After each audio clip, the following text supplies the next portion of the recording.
Assalamualaikum warahmatullahi wabarakatuh. Alhamdulillahirrabbilalamin. Kembali lagi di channel Kerabat Nabi, channel yang akan terus menambah pengetahuan dan wawasan Anda mengenai ilmu-ilmu agama Islam. Terus ikuti channel Kerabat Nabi untuk mendapatkan kajian-kajian Islami yang insya Allah akan menambah ketakwaan kita kepada Allah Subhanahu wa Ta'ala dan memperkuat kecintaan kita kepada Nabi Muhammad SAW. Waliullah Habib Umar bin Hafidz dalam suatu kesempatan berkata kepada jamaahnya bahwasanya sabar dan memaafkan terhadap orang yang sudah menyakiti kita itu merupakan suatu keharusan. Seburuk apapun orang merendahkan kita, seburuk apapun orang merendahkan engkau dengan ucapan dan makian mereka, akan tetapi bukankah imbalannya adalah kegembiraan hati dari Rasulullah SAW dan keriduan dari Allah Subhanahu wa Ta'ala. Dan apabila engkau menyadari akan hal ini, bahwa apabila kita tidak menanggapi dengan keburukan juga, maka kita akan mendapatkan kebaikan dari Allah Subhanahu wa Ta'ala. Bahkan dalam suatu hadis mengatakan seseorang sudah melakukan kejahatan dengan merendahkan saudaranya yang muslim. Salah satu guru dari guru kami dulu, beliau mengatakan, saya tidak mau tidur pada malam hari sedangkan di hati saya ada benci terhadap manusia yang lain juga. Maka saya tidur di malam hari dalam keadaan hati saya tidak ada benci kepada siapapun juga. Bahkan saya sendiri tidak tahu siapa yang lebih mulia di mata Allah Subhanahu wa Ta'ala,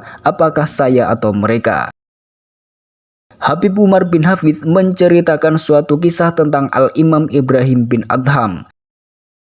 Ibrahim bin Adham ini dulu sempat bekerja sebagai penjaga kebun. Ada seorang yang arogan atau bisa dibilang preman yang biasa mencari pungli mendatangi seorang Ibrahim bin Adham dan meminta buah dari kebun yang dia jaga. Namun kebun tersebut bukan miliknya, melainkan Ibrahim bin Adham hanya bekerja. Ibrahim berkata kepada preman itu bahwa kebun itu bukan miliknya, sehingga Ibrahim bin Adham pun tidak mau memberikan hak orang lain kepada preman tersebut. Preman tersebut akhirnya memukuli wajah Ibrahim bin Adham berkali-kali. Melihat Ibrahim bin Adham tetap teguh pada pendiriannya, akhirnya preman itu pergi meninggalkan Ibrahim bin Adham. Kemudian seseorang yang sempat melihat dari kejauhan bahwa preman tersebut memukuli Ibrahim bin Adham lantas menemui preman tersebut dan mengatakan, apakah engkau tahu siapa yang engkau pukuli tadi? Dan orang tersebut memberitahu preman bahwa yang dia pukuli itu merupakan Ibrahim bin Adham, seorang wali besar yang namanya tersohor. Seketika preman itu terkejut dan kembali kepada Ibrahim bin Adham dan meminta maaf atas apa yang telah diperbuatnya tadi. Seketika Ibrahim bin Adham pun memaafkan preman tersebut dan mengatakan, sesungguhnya tidak akan terlepas tanganmu saat memukulku, melainkan aku sudah memaafkan engkau. Aku mendapatkan pahala karena engkau pukul aku, jadi aku tidak mau membalas dengan engkau mendapatkan dosa, maka aku harus memaafkanmu saat itu juga. Mereka-mereka yang merendahkan agama ini sesungguhnya mereka adalah orang-orang yang buta akan agama ini.